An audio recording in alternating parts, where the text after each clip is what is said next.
Let's continue our journey through Genesis with today's powerful reading from Genesis 26 to 4:27 to 34. These verses are filled with God's renewed promises to Isaac, lessons on fear and faith, and one of the most pivotal events in the Old Testament, the moment Jacob, with the help of Rebekah, deceives his father Isaac to receive the blessing meant for Esau. This passage speaks deeply about identity, inheritance, choices, and the cost of deception, while still reminding us of God's unshakable plan. Now, let's read together from the King James Version, KJV. Genesis 26 to 4:27 minutes and 34 seconds, KJV. And I will make thy seed to multiply as the stars of heaven, and will give unto thy seed all these countries.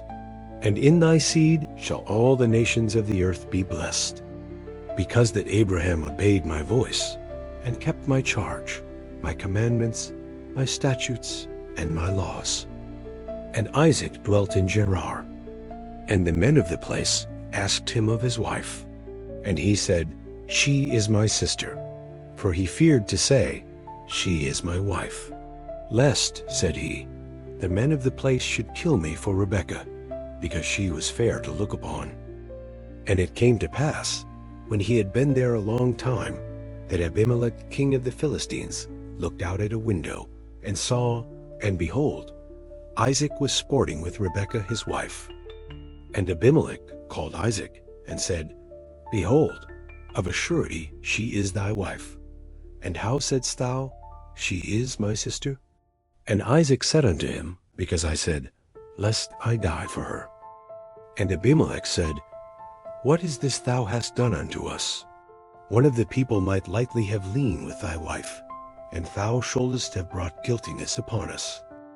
And Abimelech charged all his people, saying, He that toucheth this man or his wife shall surely be put to death.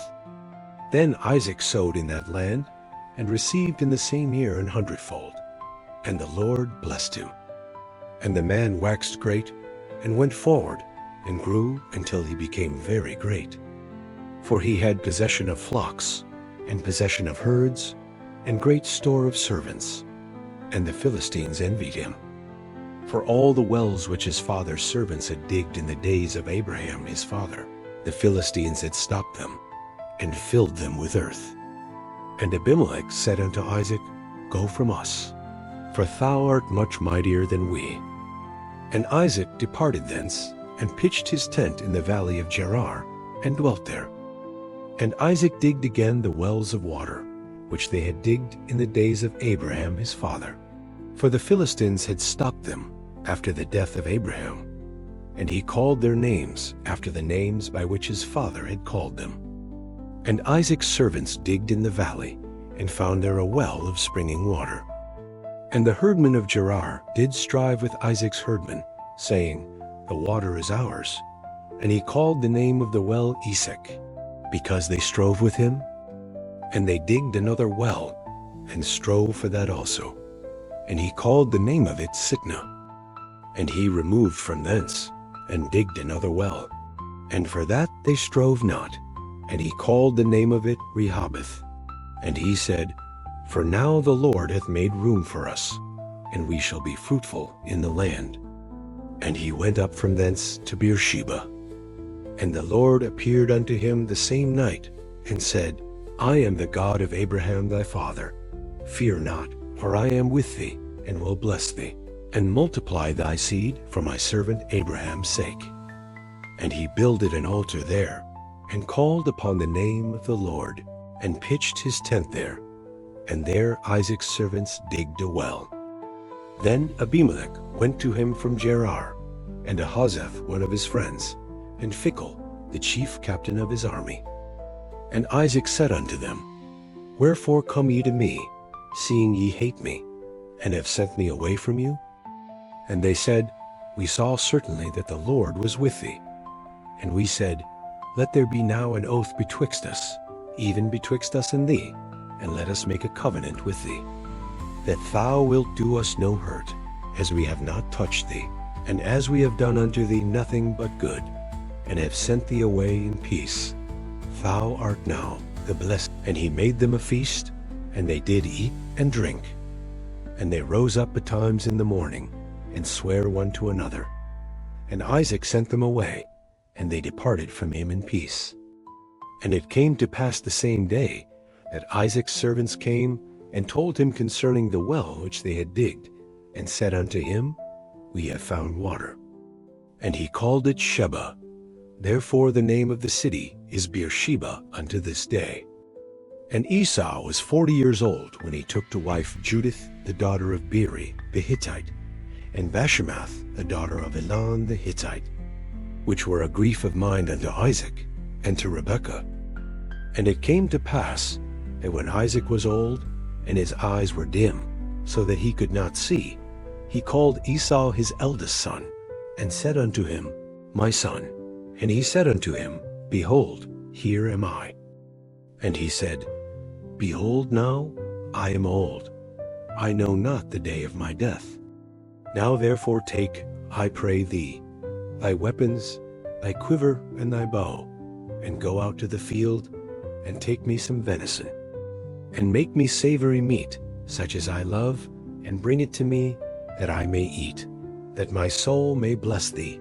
And Rebekah heard when Isaac spake to Esau his son. And Esau went to the field to hunt for venison, and to bring it. And Rebekah spake unto Jacob her son, saying, Behold, I heard thy father speak unto Esau thy brother, saying, Bring me venison, and make me savory meat, that I may eat, and bless thee before the Lord. Now therefore, my son, obey my voice according to that which I command thee.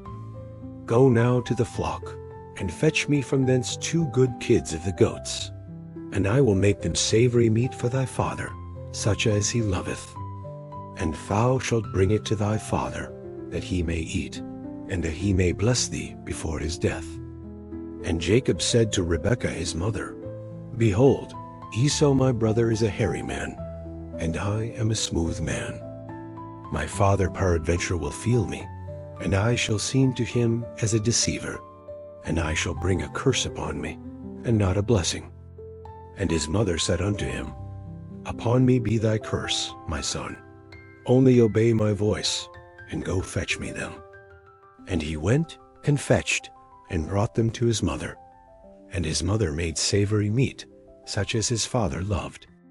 And Rebekah took goodly raiment of her eldest son Esau, which were with her in the house, and put them upon Jacob her younger son.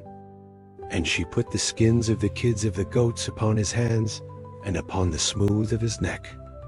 And she gave the savory meat and the bread, which she had prepared, into the hand of her son Jacob. And he came unto his father, and said, My father. And he said, Here am I. Who art thou, my son? And Jacob said unto his father, I am Esau thy firstborn. I have done according as thou badest me. Arise, I pray thee, sit and eat of my venison, that thy soul. And Isaac said unto his son, How is it that thou hast found it so quickly, my son? And he said, Because the Lord thy God brought it to me. And Isaac said unto Jacob, Come near, I pray thee, that I may feel thee, my son, whether thou be my very son Esau or not. And Jacob went near unto Isaac his father, and he felt him, and said, The voice is Jacob's voice, but the hands are the hands of Esau. And he discerned him not, because his hands were hairy, as his brother Esau's hands. So he blessed him. And he said, Art thou my very son Esau? And he said, I am. And he said, Bring it near to me, and I will eat of my son's venison, that my soul may bless thee. And he brought it near to him, and he did eat. And he brought him wine, and he drank. And his father Isaac said unto him, Come near now, and kiss me, my son. And he came near, and kissed him.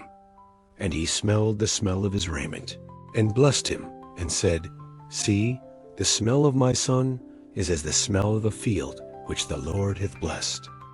Therefore God give thee of the dew of heaven, and the fatness of the earth, and plenty of corn and wine.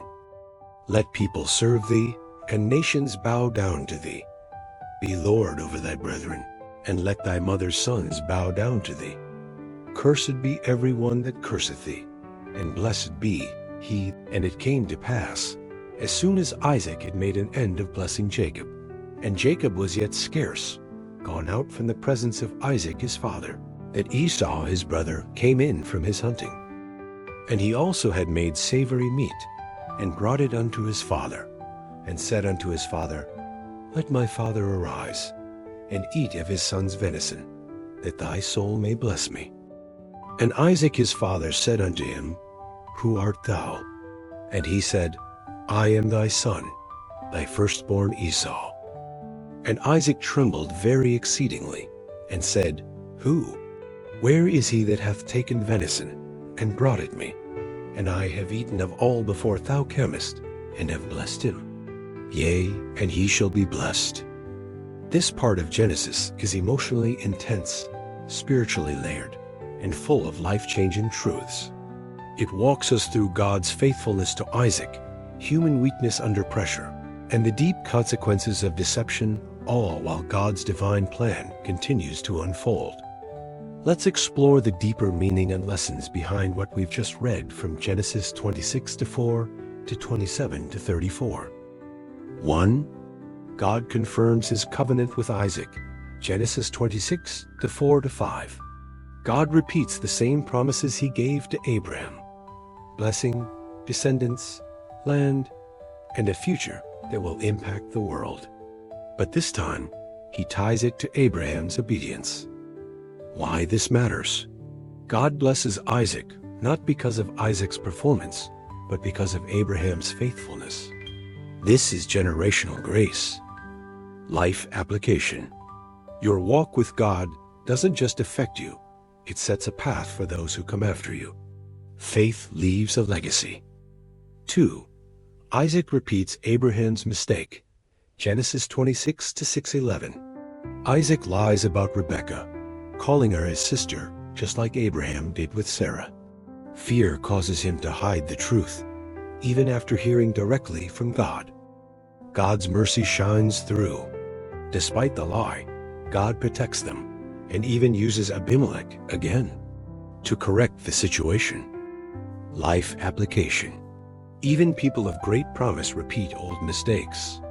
But God doesn't abandon us in our fear. He steps in, corrects, and keeps protecting his plan. 3. Isaac is blessed, but faces opposition. Genesis 26:12-22. Isaac sows and receives 100-fold harvest. God blesses him so greatly that others envy him, block his wells, and push him out.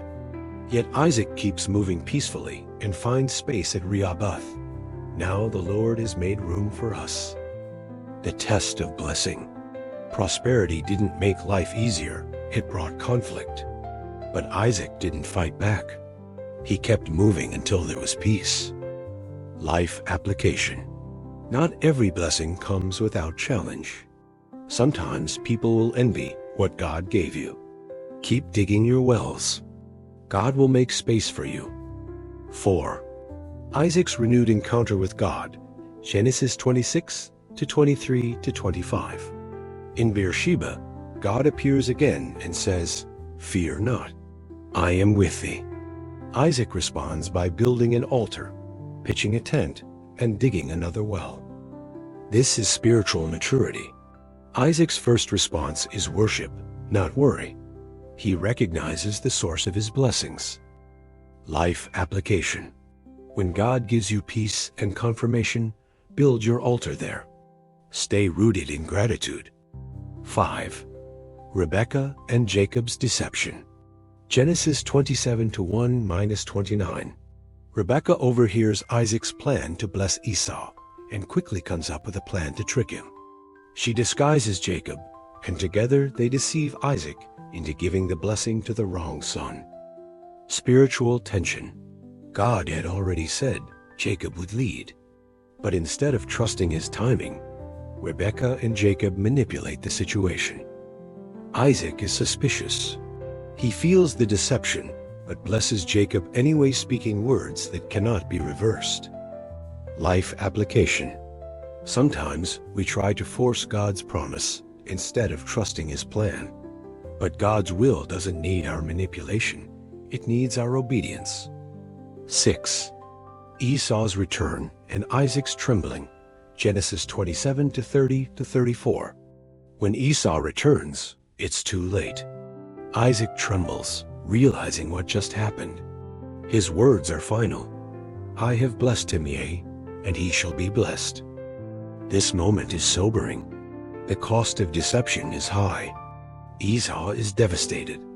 Isaac can't undo what's been spoken. Life application. Our choices have consequences. Even when God forgives, the impact of dishonesty can echo through families. But God still works even through broken paths. Key takeaways. God's blessings often come because of faith that came before us. Even when we fail or repeat mistakes, God still protects His plan. Peace doesn't mean the absence of problems. It means trusting God in the middle of them. Trying to force God's promise your way can bring unnecessary pain. When you build where God confirms, worship there. Stay there. Be grateful. This passage reminds us, God's plan is never dependent on perfect people. It's powered by His perfect faithfulness. Even when we mess up, He still moves forward. Thank you for spending this time with us in God's Word. Today's message was both powerful and sobering, a reminder that even when we stumble, God's promises remain firm. From Isaac's fear to Jacob's deception, from blessings passed down to hard consequences felt, this passage reveals both the depth of human weakness and the unshakable strength of God's covenant. If this study spoke to your heart, we invite you to subscribe to our YouTube channel. Here you'll find more deep Bible studies, encouragement for your walk of faith, and heartfelt prayers to strengthen you every week. Be sure to click the notification bell so you never miss the next message. And if you have a special prayer request, we would be honored to pray for you. Leave us a comment or send a message, because you are not alone on this journey. All Bible verses used in this video are quoted from the King James Version, KJV, which is in the public domain and freely available for use. Our commentary, explanations, and additional content provided are original and intended for educational, inspirational, and devotional purposes. Please note, all interpretations, explanations, and commentary reflect exclusively our channel's perspective. Even when the path seems messy, God is still writing the story. Trust Him with the next chapter.